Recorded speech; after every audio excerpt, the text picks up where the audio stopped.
Kembali lagi bersama kami di Gibran Day dan kali ini skandal tudingan ijazah palsu menemui sebuah tahap akhir, tahap yang dimana para tersangka diumumkan dan tentunya langsung ditahan.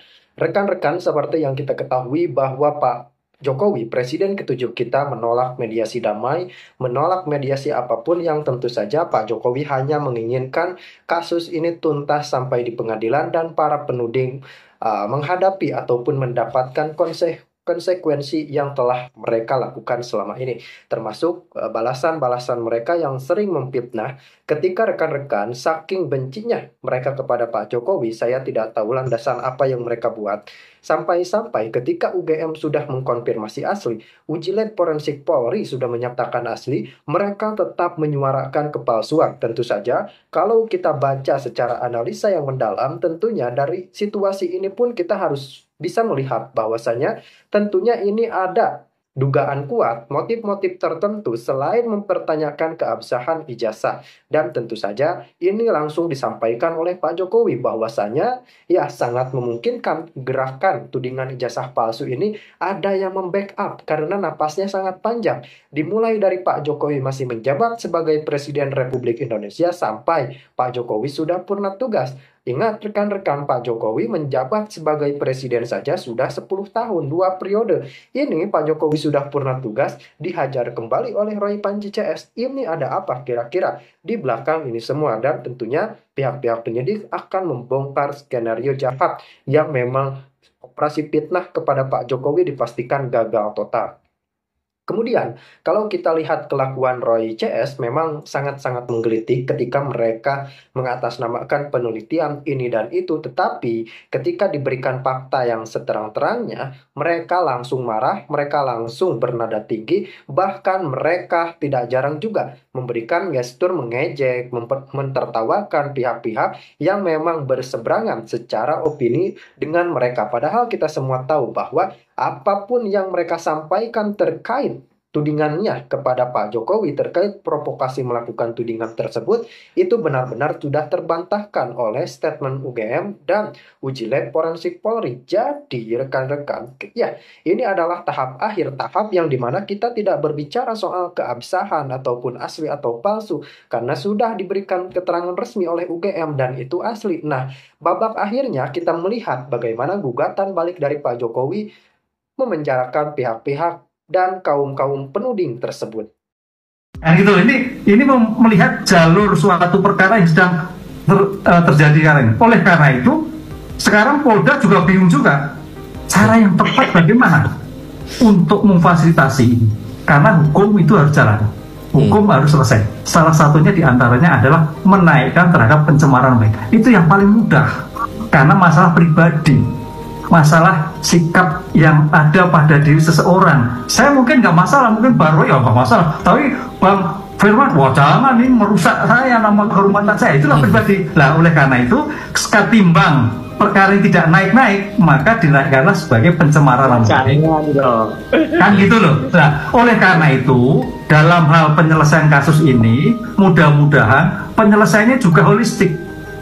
Baik terhadap pencemaran, baik terhadap pembuktian di dalamnya, karena belum selesai dan itu juga harus fasilitasi karena ini kan mengancam orang juga, mengancam orang kaitannya dengan mungkin tersangka yang kemudian faktor lain mau tidak mau diselesaikan juga kalau begitu. Itu jalan yang tepat, sehingga karena kalau menunggu terhadap proses pembuktian 263-nya nggak ketemu karena baru mengatakan asli, sementara yang lain ada bukti-bukti yang lain. Lah disinilah nanti makanya mudah-mudahan sebagai kumulasi antara primer perbuatan dan ekses dari perbuatan itu dijadikan satu dalam suatu pembuktian di penyidikan khusus sampai persidangan, sehingga bukti-bukti yang sekarang ditemukan, bukti aslinya disampaikan ketemu sama atau tidak. Ini salah satu strategi saya kira melihat jalan pikiran Polda untuk menyelesaikan kasus ini. Begitu Pak.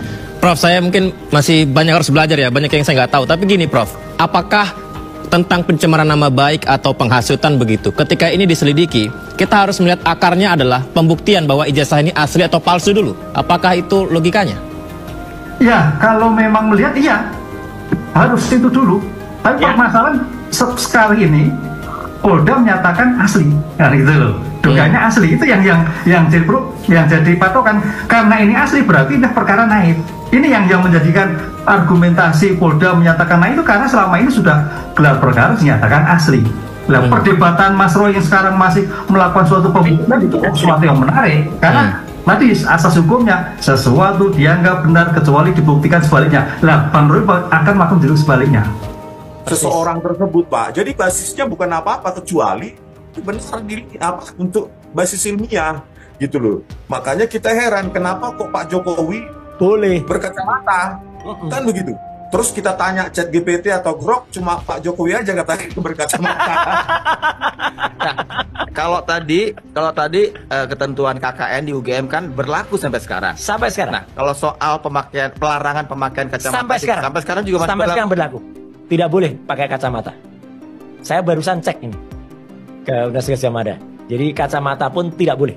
Meanwhile, bukti-bukti ijazah mereka pakai kacamata.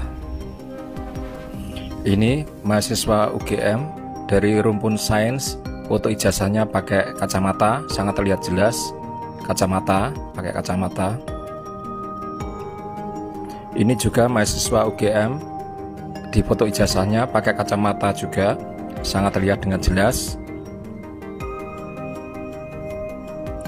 Ini mahasiswa UGM yang lulus tahun 1986 dari Fakultas Pertanian, foto ijazahnya juga pakai kacamata, terlihat dengan jelas. Ini mahasiswa UGM dari Fakultas Kedokteran, foto ijazahnya pakai kacamata juga. Ini tahun 2005 dia lulusnya. Ini foto teman dari Fakultas Ilmu Budaya, di foto ijazah S1 dan S2-nya pakai kacamata semua. Dan ini teman dari Fakultas Kehutanan tahun 2002 pakai kacamata juga. Bagaimana sekali lagi terbukti aspek-aspek yang mereka tuduhkan satu persatu nantinya akan kita counter dengan bukti-bukti dan data. Tidak seperti mereka hanya beropini dan beropini, juga memakai asumsi, nyaris tidak ada bukti, nyaris tidak ada data yang valid dari mereka, sedangkan kita yang mengcounter narasi mereka selalu menyajikan dengan data-data dan bukti-bukti. Oh, ternyata ibu ini kepengen sekali jadi menteri. Kira-kira menteri apa yang cocok untuk ibu ini ya? Komen, follow, dan share teman-teman.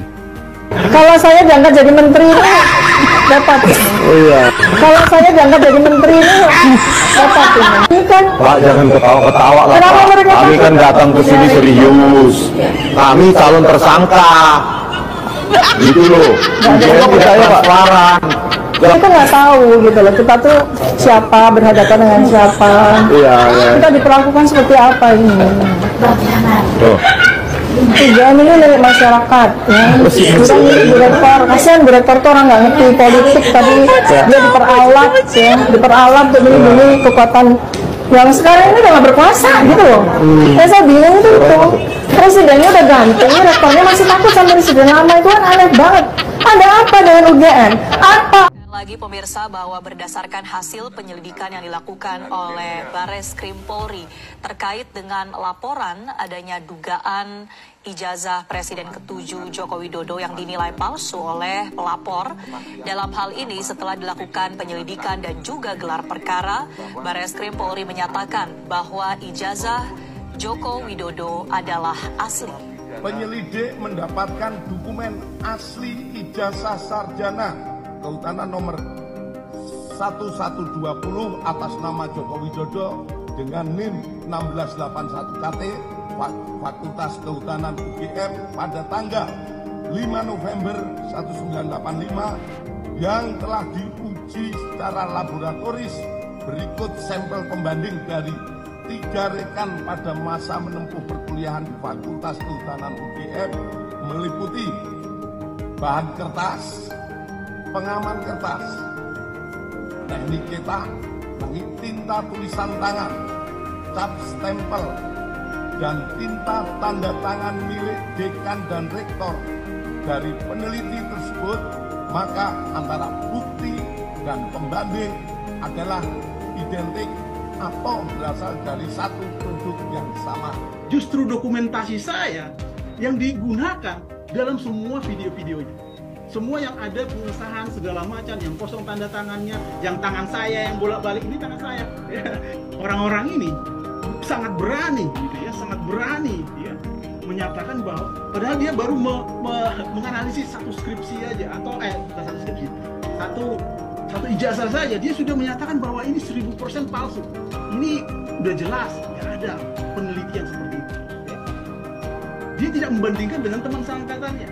Dia tidak membandingkannya, dan dia tidak punya akses ke sana. Nah, yang lucunya, ya, di berbagai video-video dia mengaku ke fakultas kehutanan. Memang benar dia fakultas kehutanan, ada fotonya. Dan dia sudah mendokumentasi skripsi Jokowi, memfoto halaman pengesahannya, melihat skripsi teman-temannya. Itu tidak benar. Ya. Pada saat dia tidak menemukan apapun skripsi Jokowi maupun teman-temannya. Gradient analisis. Kalau yang tadi klaimnya Bang Joshua tidak ada komparasinya, skripsi yang lain tidak diteliti, tanggapan Anda?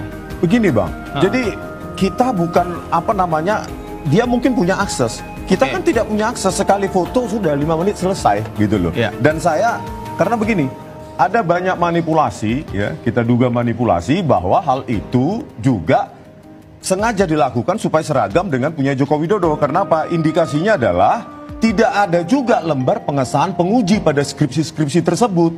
Padahal sesuai aturan baku dan ketat di UGM, dan saya yakin di universitas lain, lembar pengesahan penguji itu adalah wajib dan mutlak ada di skripsi tersebut. Nah, jadi bukan kita lihat secara visual saja, kita juga lakukan uji overlay, kita analisa glib bentuk huruf, kita lakukan juga uji proportional spacing dan kerning yang membuktikan bahwa lembar pengesahan skripsi tersebut terbuat dengan digital Word document. Baik, Bang Joshua, tanggapan Anda?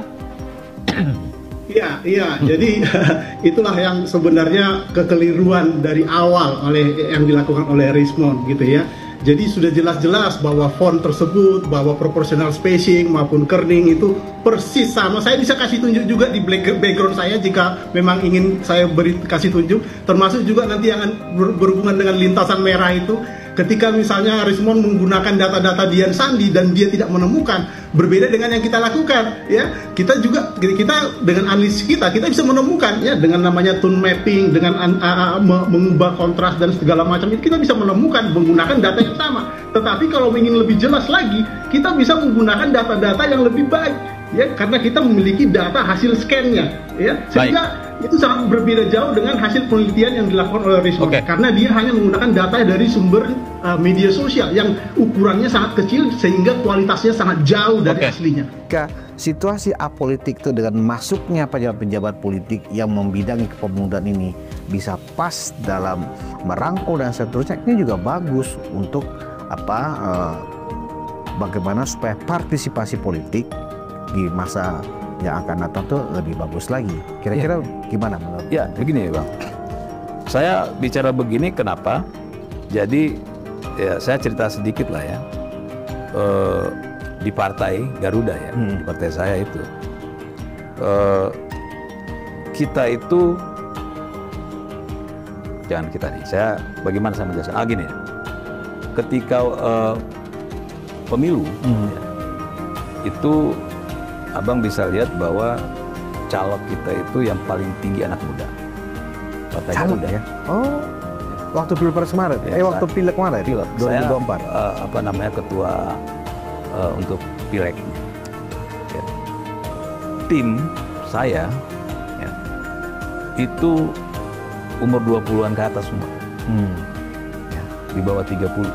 Ya 30 ke atas, di bawah 40 paling cuma 1-2. Ya. Kenapa? Ya karena mereka itu yang lebih paham, Bang. Ya, lebih paham dengan dunianya saat ini ya, untuk strategi lah ya, medsosnya, untuk apa. Dan saya mengatakan ya dalam beberapa kesempatan,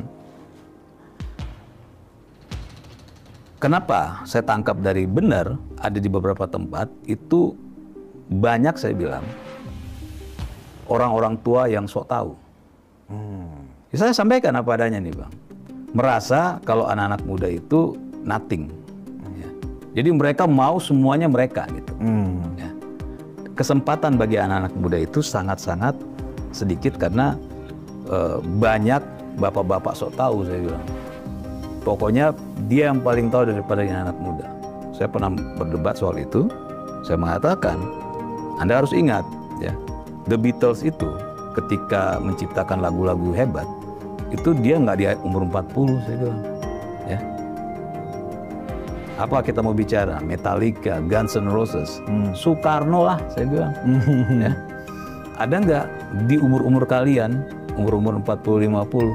Enggak, mereka mulai itu di umur-umur ya 20, 30 gitu kan. Jadi kematangan itu nggak dilihat dari umur, ya. Kematangan itu ya dilihat dari pengalaman. Umur banyak tapi nggak banyak pengalaman ya nggak matang-matang juga.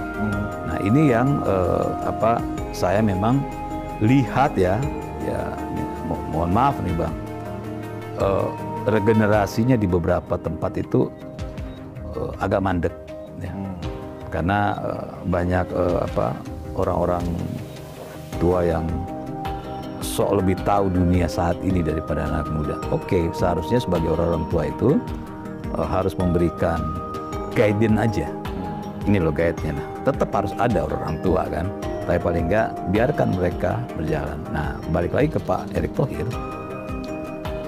Kita bisa melihat di BUMN kan anak-anak muda, di PSSI anak muda gitu kan.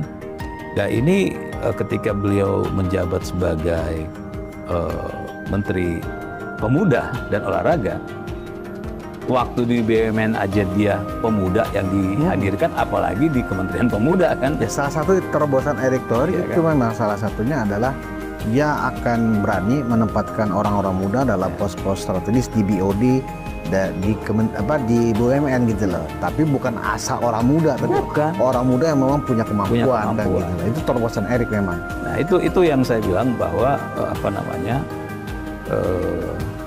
tunggu dulu nih, nanti kita dibilangin orangnya Pak Erick nih. Enggak lah, kita kan bicara objektif. Kita objektif aja gitu kan. Kita juga nggak kenal Erick, Erick nggak kenal kita ya kan. Halo Erick. Jadi intinya adalah dari pertanyaan itu apakah tepat? Saya jawab insya Allah tepat, ya, karena track record beliau sudah ada lah gitu kan untuk itu. Iya, memang kalau misalnya apa yang sudah dilakukan Erick di BUMN itu memang membuat semacam ada rasa diakui gitu loh, ya kan. Jadi orang-orang muda Gen Z yang berprestasi dan punya latar belakang pendidikan yang mumpuni, ya kan, memang diberikan kesempatan oleh Erick di sejumlah BUMN strategis gitu loh. Dan menurut saya itu strategis bro, bagus gitu loh. Ya. Dan oke rekan-rekan, dalam menyikapi situasi yang dialami oleh Pak Jokowi, bagaimana situasi Roy CS terus membombardir, menyerang Pak Jokowi, saya rasa kita harus berpikir objektif, kita harus memberikan penilaian bukan karena suka, tidak suka, kita harus berbicara dan menyampaikan sesuai fakta dan data yang relevan.